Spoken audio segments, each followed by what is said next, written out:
मैं आज Aditya Birla sun life transportation and logistics fund के बारे में बात करना चाहता हूँ।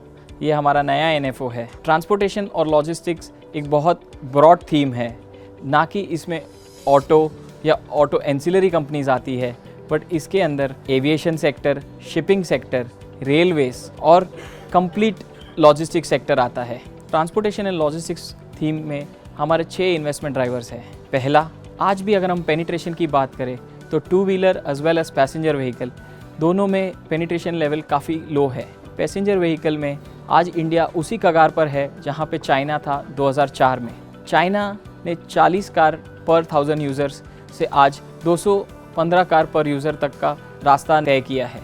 हमें लगता है कि 2040 तक इंडिया भी 30 कार्स पर 1000 यूज़र से 175 कार्स पर 1000 यूज़र्स तक पहुंच सकता है। दूसरा, राइजिंग पर कैपिटा इनकम। आज इंडिया $2200 पर कैपिटा इनकम से ऊपर पहुंच चुका है। अगर आप इंडिया को ब्रेक करते हैं इन 3 पार्ट्स, तो हाई इनकम, मिडिल इनकम और लो इनकम स्पेस में आज इंडिया अगले 10 साल में मिडिल इनकम लेवल पे ज़्यादा ग्रोथ देखेगा, जिसकी इनकम $10,000 से ज़्यादा हो। अगर वो ट्रेंड देखते हैं तो प्रीमियम कार्स की सेल्स में काफ़ी बढ़त आएगी। अगर हम लास्ट 5 साल का डेटा देखें, और जो हमारा तीसरा पॉइंट है प्रीमियमाइजेशन, प्रीमियम कार्स इनकी सेल्स काफ़ी इम्प्रूव हुई है। अगर हम एसयूवी कार्स का एग्जाम्पल लेते हैं तो आज उसका शेयर 50% से ऊपर जा चुका है और ऑलमोस्ट डबल हो गया है share in the last 6-7 years. Premiumisation दोनों ऑटो OEMs और ऑटो एंसिलरी सेक्टर्स काफ़ी बेनिफिट देता है। अगर हम किट वैल्यू पर कार और कंटेंट वैल्यू पर कार का डेटा देखें तो लास्ट 5 साल में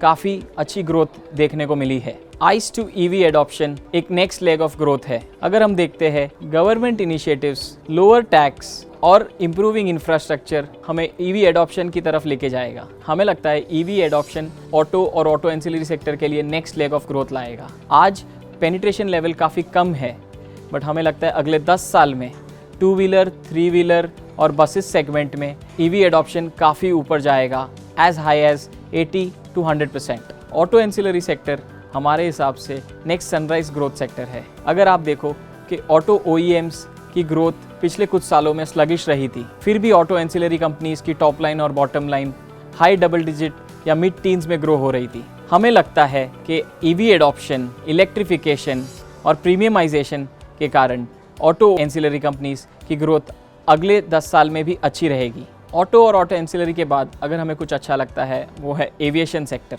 एविएशन सेक्टर की ग्रोथ के बारे में मैं बात करता हूँ तो फ्लीट्स और पैसेंजर्स दोनों में काफ़ी बढ़ोतरी देखने को मिली है। अगर आज मैं एयरपोर्ट्स की बात करता हूँ तो इंडिया में लास्ट कुछ सालों में नंबर ऑफ़ एयरपोर्ट्स डबल हुए हैं और अगले 3 से 4 साल में और 50% से बढ़ने वाले हैं। लॉजिस्टिक्स सेक्टर, अगर मैं इस सेक्टर की बात करूँ तो इसके अंदर 3 पार्ट्स हैं। एक B2B जिसमें ports, rail infra, supply chain, warehousing आता है।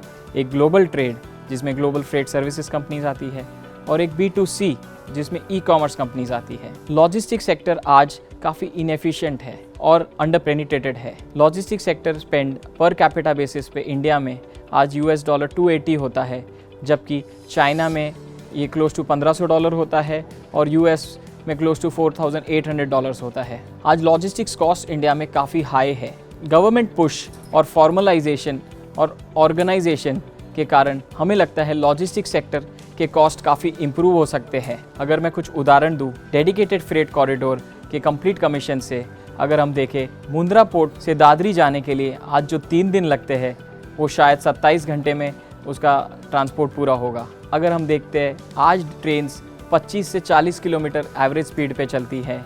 डेडिकेटेड फ्रेट कॉरिडोर के कमीशन होने से वो शायद 75 से 100 किलोमीटर्स पर आवर पे चलेगी। अगर हम पोर्ट प्राइवेटाइजेशन की बात करें तो इंडिया में पिछले 20 साल में माइनर पोर्ट्स जो प्राइवेटाइज्ड है वो उन्होंने 10% कंपाउंडिंग ग्रोथ देखी है, जबकि मेजर पोर्ट्स जो गवर्नमेंट ऑपरेटेड है उन्होंने 5% कंपाउंडिंग एवरेज ग्रोथ देखी है। ओवरऑल हमें लगता है कि लॉजिस्टिक सेक्टर जिसमें आज शायद 11-12 कंपनीज लिस्टेड स्पेस में अवेलेबल है, उनकी ग्रोथ रेट हाई टीन्स में रह सकती है। ये अपॉर्चुन टाइम है Aditya Birla sun life transportation and logistics fund में निवेश करने के लिए। आज यहाँ से अगले 5 साल में ट्रांसपोर्टेशन और लॉजिस्टिक्स सेक्टर की कंपनीज में mid double digit, mid tin growth देखी जा सकती है।